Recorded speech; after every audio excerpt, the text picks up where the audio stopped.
Nah, itu dia tadi obat yang bisa dihasilkan dari hewan. Malah tadi ada dari salmon, bisa jadi omega 3 juga ya, untuk bisa menurunkan kolesterol. Dan juga ada cacing yang bisa membuat sebagai pengencer darah. Nah, tapi sekarang ada penyakit yang dihasilkan dari hewan malah. Jadi hewan yang menularkan penyakit tersebut.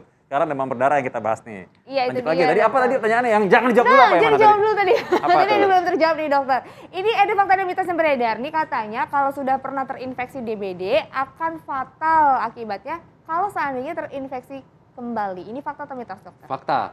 Fakta. Jadi sebenarnya Kenapa, DBD itu kan virusnya itu ada 4 serotipe ya, 1, 2, 3, 4. Nah, kalau kita sudah terinfeksi oleh serotipe yang satu, itu teorinya jarang atau sulit sekali untuk terreinfeksi oleh serotipe yang sama. Tapi kita masih bisa terreinfeksi oleh serotipe yang berbeda.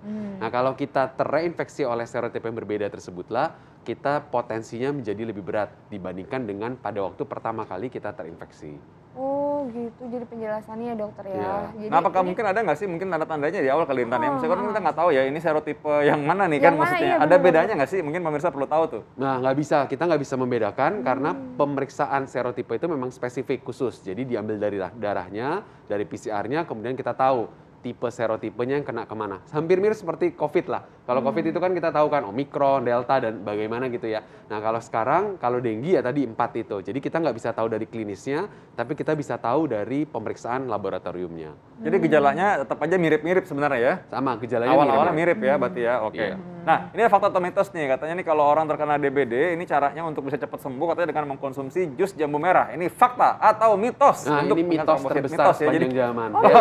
Mitos terbesar sepanjang Iya, zaman. biasanya selalu dapat kiriman jus jambu merah itu apalagi kan. dikasihnya itu loh dalam kardus jus gitu ya kan. Itu padahal banyak gulanya ya.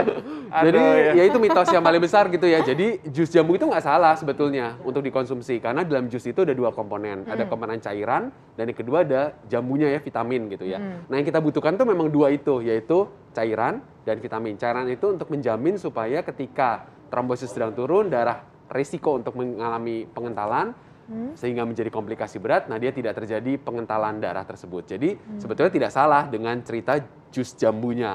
Tapi sebetulnya kita bisa konsumsi jus-jus yang lain juga, cairan apapun Jadi boleh yang ya? mengandung air dan elektrolit. Jadi spesifik lagi nih, berarti jus jambu merah tidak menaikkan trombosit ya, Ya, mitos ya. kita tidak menaikkan trombosit. Tidak ada obat yang sampai saat ini bisa diklaim untuk menaikkan trombosit. Jadi trombosit itu akan turun sampai satu titik tertentu, kemudian dia akan naik sendiri secara alami. Nah, titik terendahnya itu tidak bisa kita prediksi, karena itu yang penting pada demam berdarah adalah monitoring, pemantauan. Karena kita tidak tahu orang mana, pasien mana yang akan trombositnya sedemikian rendah. Tapi yang penting ketika dia mulai turun, cairan kita harus cukupi, kemudian dia akan naik sendiri secara alamiah. Oke, nah dokter ini biasanya kalau udah musim-musim pancaroba di komplek-komplek tuh ada fogging tuh dokter. Ini fakta atau mitos dokter, kalau pengasapan atau fogging ini dapat efektif mencegah DBD? Ya, fakta. Jadi bagian dari cerita tadi kebersihan lingkungan, kan tadi faktornya nyamuk ya. Nah, fogging itu pengasapan untuk mengusir si nyamuk tersebut. Tapi tentu fogging ini dilakukan dengan benar ya, bukan fogging superficial saja, tapi memang di bagian yang kolam, kemudian bagian yang memang kotor, nah itu yang di fogging. Nah, dokter ini suka banyak orang yang mungkin tidak mengenali gejala awal, yang kedua mungkin menganggap enteng DBD sehingga tidak cepat mencari bantuan medis ya.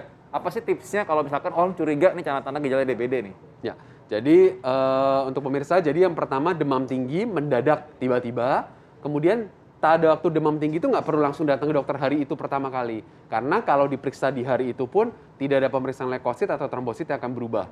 Kecuali kita bisa periksa NS1 gitu ya. Nah, tapi yang penting adalah hari keempat, hari ketiga akhir atau hari keempat dihitung dari hari demam tersebut.